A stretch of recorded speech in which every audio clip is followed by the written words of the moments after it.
It's a pure number distribution set. I mean, it's a very fast set. If you miss set like this, then you should regret after the exam. Should not. I'm joking. Anyhow, there are 24 people who are part of three committees, which are to look at research, teaching, and administration. There are three committees: research, training, teaching, and administration. No two committees have any member in common, so the 24 all are in different this thing, and no two committees are of the same size. So this is very important. We'll come to that in a while. Each committee has three types of people: bureaucrats, educationalists, and politicians. So as soon as you read this, you should have a picture of matrix, right? So let us first develop that structure. So we have research, teaching, and administration as the three types of committees that are available. So these are the committees, by the way. So just let me write that in short. So these are the committees and the types of people that we have. So type are what are the types? Bureaucrats, educationalists, and politicians. So these are the types of people that we have. So this is a matrix that we are targeting to solve. No committee size is equal, so that is important. So let us keep a note of that. So I'll just write distinct to remember. So these totals should be distinct. The column total should be distinct. Row total could be same, right? Also, we know that this is total of 24. So this is known to us. So now look at the information. So this is a very interesting way to solve this. I mean, you can just take a note of this. No variable requirement at all. Just a simple relationship that has to be understood. So point number one says number of bureaucrats in the research and teaching committee are equal. So these two are equal, research and teaching, which is 75% of the number of bureaucrats in administration. So 75% is 3/4, right? So what I'll do is I'll just write 3, 3, and 4.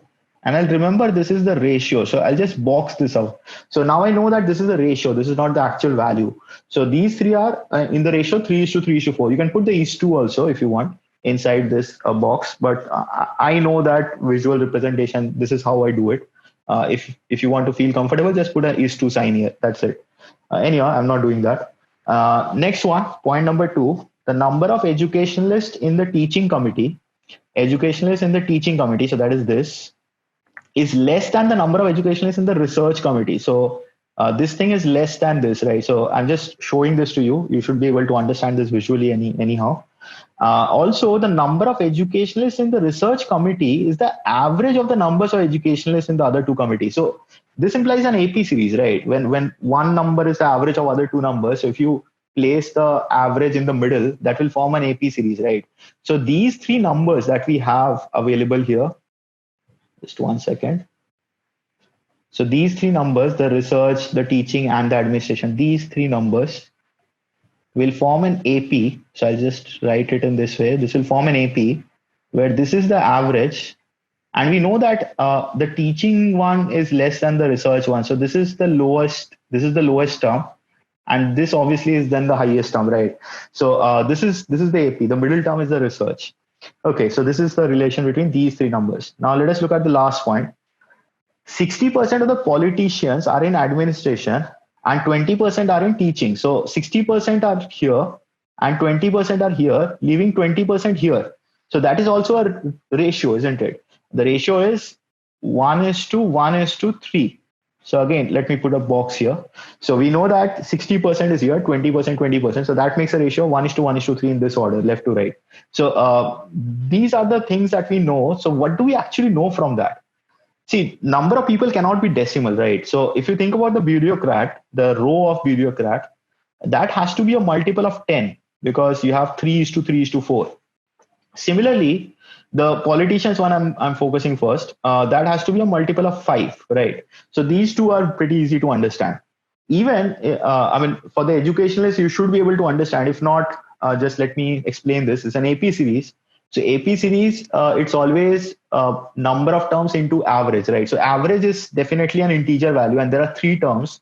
So it implies that 3 into this value should be a multiple of 3, right? So the total of this should be a multiple of 3.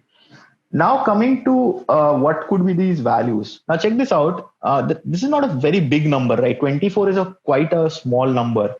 And this has to be a multiple of 10. So the only feasibilities are 10 and 20. It's pretty obvious that you cannot get 20 here because otherwise, I mean, this 3 and this 5, I mean, multiple of 3 lowest you can take is 3 and multiple of 5 the lowest you can take is 5, right? So because if you remember, there are this information told us that each of them had at least one from each of the 3 types. So no value here is 0, right? In this entire grid. So this has to be minimum of 8, which makes this constant at 10. So this has to be 10, right? So this value is known to us. This cannot be 20. Otherwise, 3 plus 5, 8. 28 is exceeding 24. Also that if this thing is 10, then we are not left with a multiple of 3 here, right? We need a multiple of 3. So this has to be 5, which leaves 9 for this. So these values are known to us now. As soon as we know these values, we can figure out almost everything. Check this out. So bureaucrat, again, total of 10. This is 334. So that should be the numbers any which way. Also, this is 5, 1, 1, 3 distribution. So it has to be 1, 1, and 3. So these are the actual numbers. In the educationalist row, this is the only thing that is slightly missing. So what we know is this is 9. The average has to be 3. That is for sure because AP series, middle term is the average. But these two are not known. So this will be something 3 minus x. And let's say this is some 3 plus x. So this is the only missing part. But also another thing we can definitely say, because this is lower than it, so x is positive. So 3 minus something, that is why I wrote it as 3 minus x. So x has to be 1 or 2. It cannot be 0. It cannot be 3, because if it is 0, then these two are equal, which is not possible. It says teaching is lower than research in educationalist row. And also cannot be 3, because otherwise this will be becoming 0, right? So the only feasibility for x is a 1 or 2. So let me just keep a note of that. And now let me get into the questions. Okay, 29. Based on the given information, which of the following statements must be false? A says in the administration committee, the number of bureaucrats is equal to the number of educationalists. So in the administration committee, the number of bureaucrats is equal to the number of educationalists. So administration committee, we have bureaucrats and education. This could be equal, right? So must be false, we cannot say. X can be equal to 1. So X has 2 possibilities, 1 or 2. So these two numbers are what we are focusing on. This could be equal. So cannot say must be false. So not that.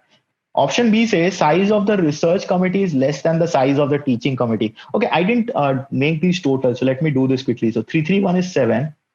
This is 7 minus x. And this is 10 plus x, right? Now B says the size of the research committee is less than the size of the teaching committee. So research committee can never be less than the teaching committee. If you remember, x has to be 1 or 2, right? So whatever it is, teaching has to be less than research. So B is the must be false. B is definitely false, right? 30 is asking what is the number of bureaucrats in administration. So bureaucrat in administration is 4. There are 4 members here. And 31 is asking educationalist and research committee. Educationalist and research committee is 3. So that is also known to us. And 32 is asking which of the following cannot be determined. So I'm just highlighting this part, and this part is the only thing which is cannot be determined. Everything else can be determined, right? That those two, these 4 things are dependent on X. So let us look at this. Option A says total number of educationalists in the 3 committees. So total of educationalists is known to us. So A can be determined. B says total number of bureaucrats in the 3 committees. Bureaucrats total is also known to us. Size of the teaching committees. Now this is unknown to us, right? So this is the one which is cannot be determined. D also, you can see the size of the research committee is actually known to us. So pretty easy set. I mean, very easy set. You should not leave these kind of sets. So 5 to 6 minutes, I'll say ideal time to solve. And definitely in round 1, if you identify this in round 1. If this is the last set in your sequence, then this becomes a little difficult to find in round 1. But still, if your scanning has developed to that point, you should be able to identify this set in the first round itself. That is first round of scanning. So that's it for this set. Hope you enjoyed. Thank you for joining in.